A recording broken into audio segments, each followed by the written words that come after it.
Hi all, இன்றைக்கி என்ன வீடியோன்னு பார்த்தீங்கன்னா நானும் அத்தையும் சேர்ந்து செஞ்ச சிக்கன் கிரேவி தான். ஸோ ஃபஸ்ட்டு பெரிய வெங்காயம் அரிஞ்சு வச்சுட்டு இஞ்சி பூண்டு எல்லாமே கட் பண்ணி வச்சுட்டு இஞ்சி பூண்டு வந்துட்டு இடித்து வச்சுக்கணும்.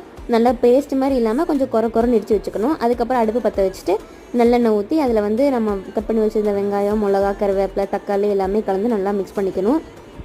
மிக்ஸ் பண்ணி கூடவே இஞ்சி பூண்டு பேஸ்ட்டும் போட்டு நல்லா மிக்ஸ் பண்ணிக்கணும். அதுக்கப்புறம் கொஞ்சம் வதங்கினதுக்கப்புறம் சிக்கன் கழுவி வச்சுட்டு கரம் மசாலா, சிக்கன் மசாலா, மட்டன் மசாலா, இல்லை மட்டன் மசாலா இல்லை, மிளகாத்தூள், மிளகுத்தூள்னு எல்லாமே போட்டு கடைசியில் உப்பு போட்டு நல்லா கிளறி விட்டு மூடி வச்சுக்கணும். அப்புறம் கொஞ்சம் நேரம் கழிச்சு பார்த்தா சிக்கனில் இருக்கிற தண்ணியிலேயே வந்து சிக்கன் வேக ஆரம்பிச்சிடும். அப்புறம் கலந்து விட்டு டேஸ்ட் பார்த்துட்டு உப்பு சரியாக இருக்கா என்னெல்லாம் பார்த்துட்டு மறுபடியும் மூடி வச்சுக்கணும்.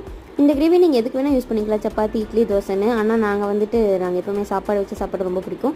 ஸோ சாப்பாடு வந்து வச்சுட்டோம். யார் யாருக்கெல்லாம் பிடிக்கும் பிளேட்டில் போட்டு டேஸ்ட்டு பார்த்து 2 பீஸ் சாப்பிட்டு பார்த்து வந்துருச்சான்னு சொல்கிறது, அதே மாதிரி எல்லாம் பார்த்துட்டு தேங்காய் போட்டு இறக்கிட்டோம். That's all. தேங்க்ஸ் ஃபார் வாட்சிங் மை வீடியோ. நம்ம சேனல் மறக்காமல் சப்ஸ்கிரைப் பண்ணுங்கள்.